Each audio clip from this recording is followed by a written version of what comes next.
Entre los lugares más inesperados que se pueden encontrar en Palencia, siguiendo la carretera que nos acercó al valle de Cobalagua, entramos en una planicie caliza en el páramo de la Lora, lugar inhóspito y solitario que abre sus entrañas para mostrarnos la cueva de los franceses. Una cueva natural que recibe su nombre por los combatientes que murieron en un enfrentamiento durante la Guerra de la Independencia y habilitada para visitas desde 1981.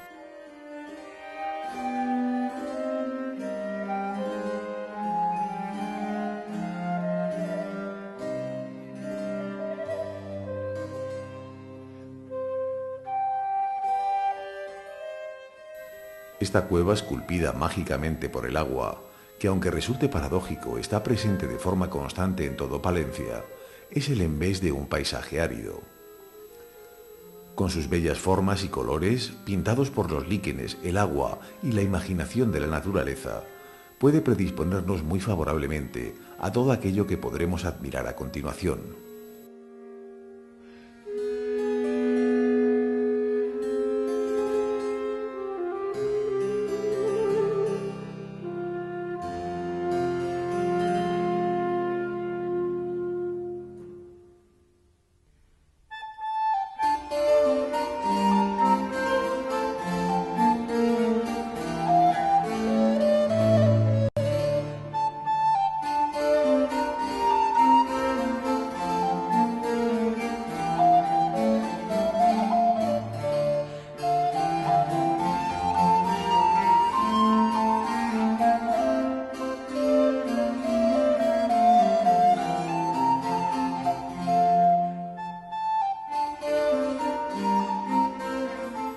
El agua y la piedra son, sin duda, los protagonistas de esta poco conocida zona de España.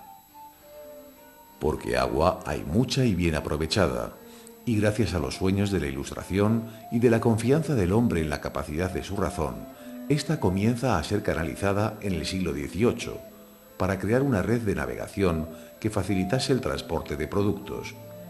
En una barcaza se transportaba en grano el equivalente a lo que llevaban 30 carros de bueyes de la época. Esta ambiciosa obra de ingeniería hidráulica se llevó a cabo entre los siglos XVIII y XIX.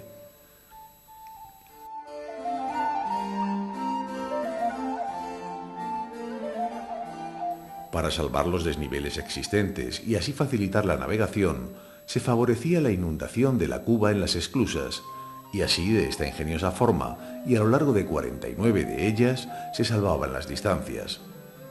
Esas edificaciones del Canal de Castilla, junto a los puentes, acueductos, etc., proporcionaron molinos, fábricas de harinas, batanes de ante y de curtidos, centrales eléctricas, riego y otras muchas industrias asociadas que mantuvieron un desarrollo industrial y agrícola importante.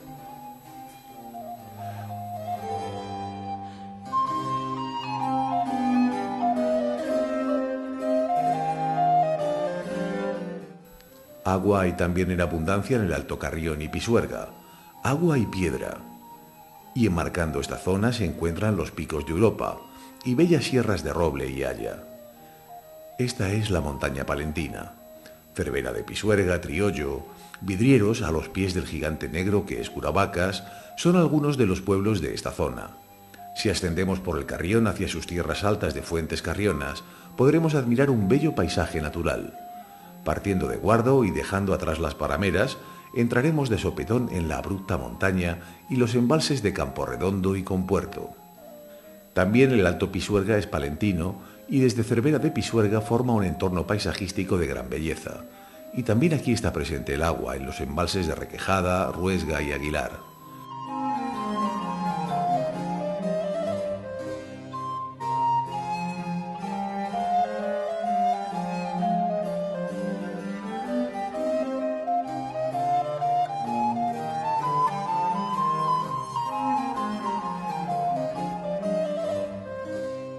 En el camino nos encontraremos con bellas muestras de piedra del románico montañés.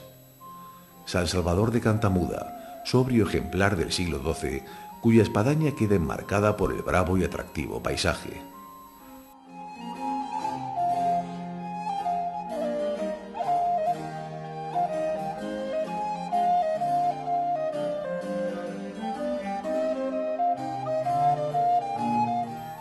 El monasterio de San Andrés de Arroyo, cisterciense y joya del arte palentino, cerca de Santibáñez, está actualmente habitado por una comunidad de monjas. Se cree que este lugar fue elegido por ser solitario y montaraz. De transición al gótico, posee una notable iglesia.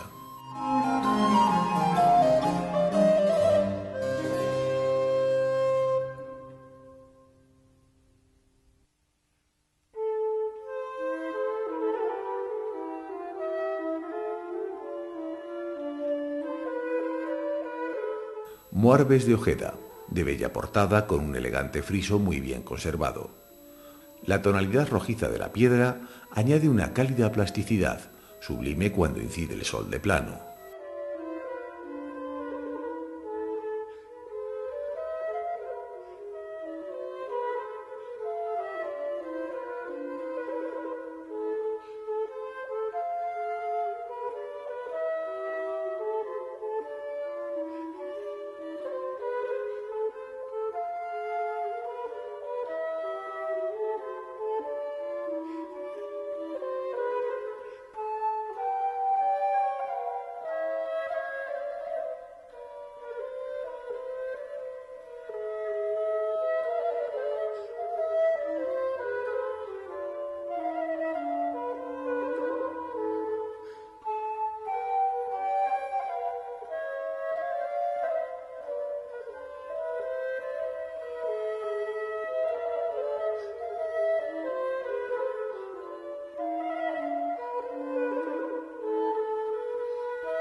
No muy lejos se conserva Santa Eufemia de Cozuelos, románico del siglo XII, que muestra la influencia de Fromista y San Andrés de Arroyo.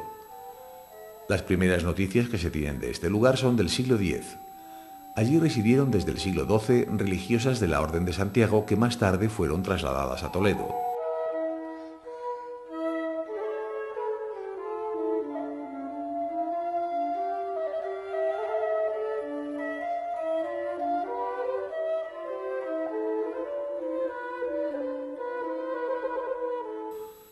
A partir de esa fecha, se fueron perdiendo por falta de uso sus estancias conventuales, incluido el claustro, del cual queda esta bella muestra que nos hace imaginar todo su esplendor.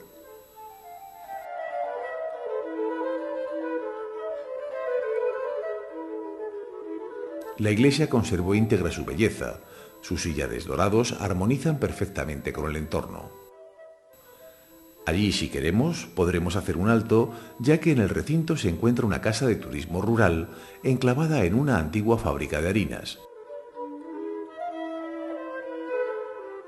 Es un paraje de gran belleza natural, rodeado de bosques de roble, chopo y encina.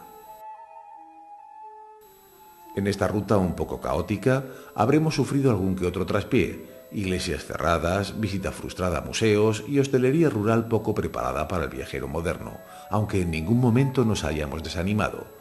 Y entre tanto, habremos dormido en un castillo del siglo IX en Monzón de Campos, comido en una antigua sinagoga en Amusco,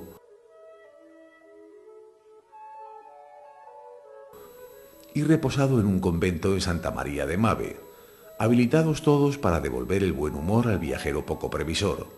Por cierto que aquí también habremos tenido la ocasión de explorar este monasterio, cuya historia arranca de muy antiguo, posiblemente del siglo IX. En la actualidad se utiliza su iglesia para los cultos del poblado vecino.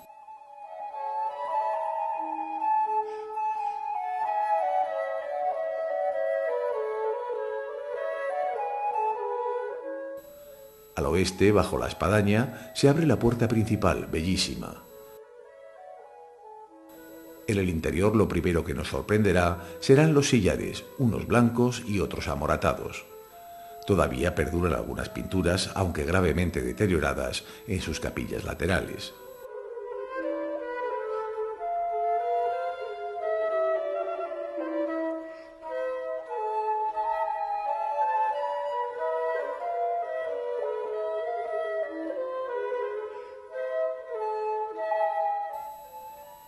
Cerca de Perazancas podremos visitar la ermita de San Pelayo si conseguimos su llave en el estanco del pueblo.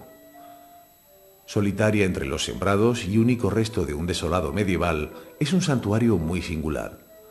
Su portada, abierta al oeste, cuenta con 2 capiteles mozárabes. En el interior, sus muros estuvieron recubiertos de pinturas románicas de singular importancia, que todavía se pueden contemplar en parte. Esta capilla es un monumento primoroso, alzado en el siglo XI, de estilo peculiar, casi único en Castilla.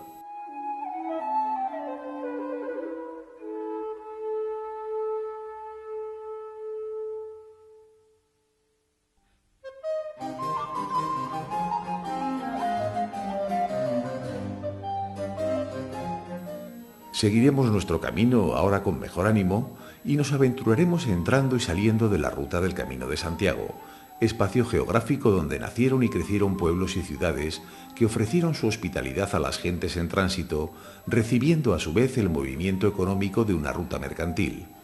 Este camino está jalonado por obras de arte que lo convierten en el primer itinerario cultural europeo y patrimonio de la humanidad.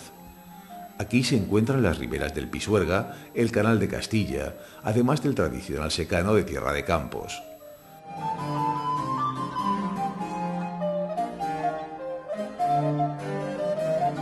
Al borde de la carretera han sido habilitados caminos para los peregrinos, lo que les facilitará no tener que pisar asfalto en sus casi 70 kilómetros.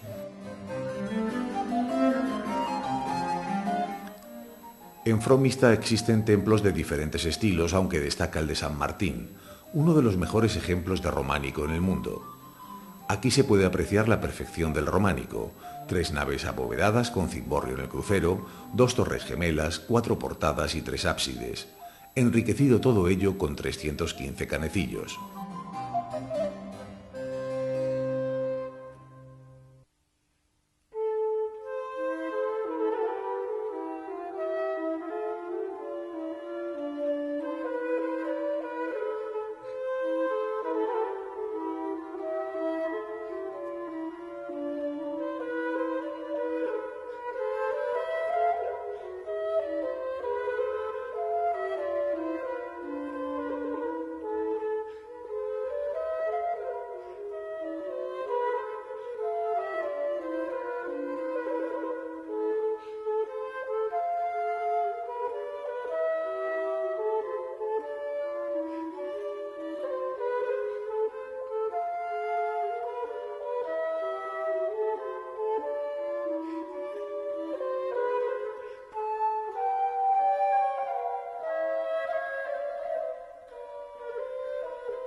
Otro templo interesante es la iglesia parroquial de San Pedro, con 3 naves góticas y pórtico renacentista.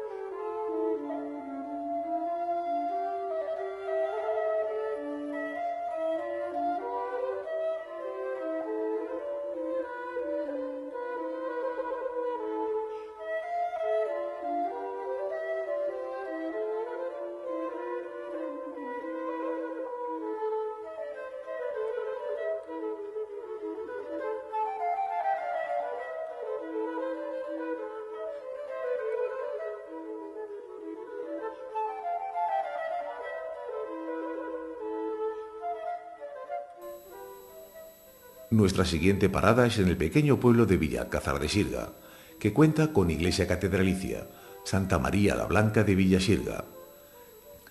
En ella se hace transición entre el románico y el gótico y se la cita como enclave obra de la Orden del Temple. Santa María era una de las 28 encomiendas templarias de la Corona de Castilla a principios del siglo XIV y tenía el interés añadido de ser la única que poseía el temple en tierras castellanas, concentradas la mayoría en el antiguo reino leonés.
Resultará difícil de olvidar, y una vez dentro de esta iglesia de 3 naves, no sabremos qué admirar más, si el espléndido retablo de tablas castellanas o los sepulcros policromados.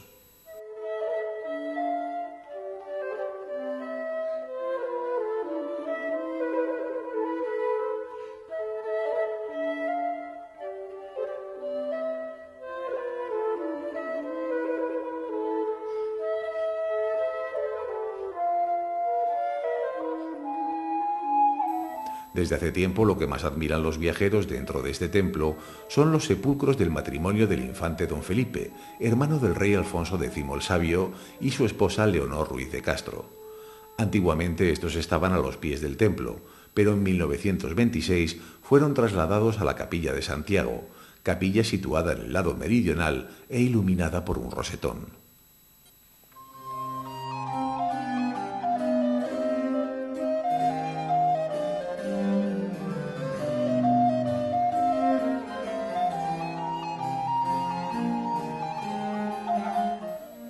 Carrión de los Condes es la cuna de personajes muy importantes de las letras, las artes y la Iglesia, y escenario de algunos acontecimientos claves en la historia de Castilla.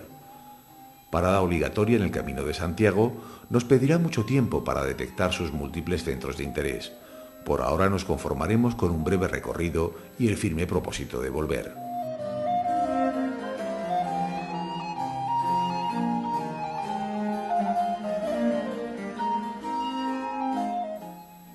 En la iglesia de Santiago, de la que solo se conserva la portada de los pies, resalta su friso dominado por el Pantocrátor y Apostolado, obra cumbre de la estatuaria románica de una perfección clásica de gran impacto.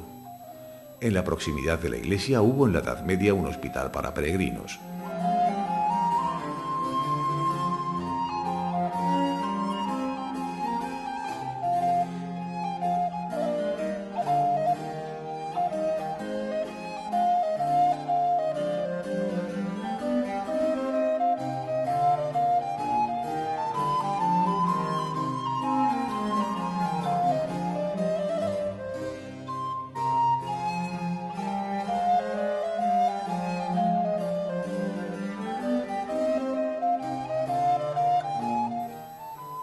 Otro monumento grandioso es la iglesia de Santa María, situada al mismo borde del camino jacobeo. En el friso, bajo un soportal, podremos contemplar escenas de la adoración de los magos.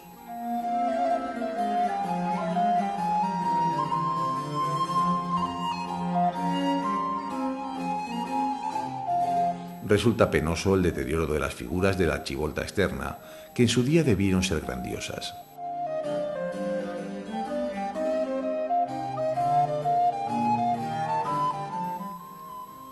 San Zoilo, fundada en el siglo XI, fue más tarde reformado en un rico estilo plateresco.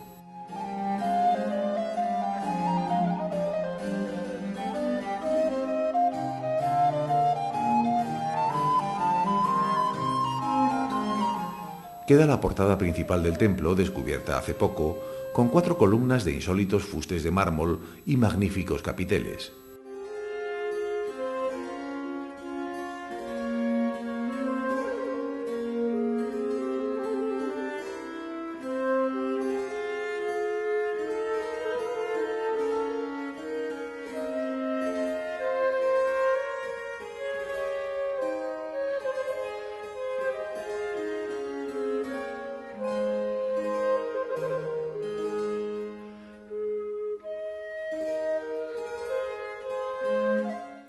Especial importancia tienen algunos de los sarcófagos con cajas y tapas de magníficos relieves.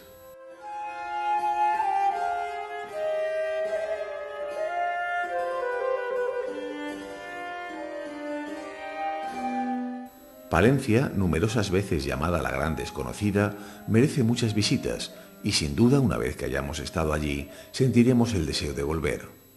Volver a la montaña y a los paisajes, a su naturaleza impensable antes de estar allí, al agua y a la piedra, constantes una y otra en toda su expansión. Sus gentes, su gastronomía, la inmensa concentración de arte románico que sabemos nos atraerá una y otra vez.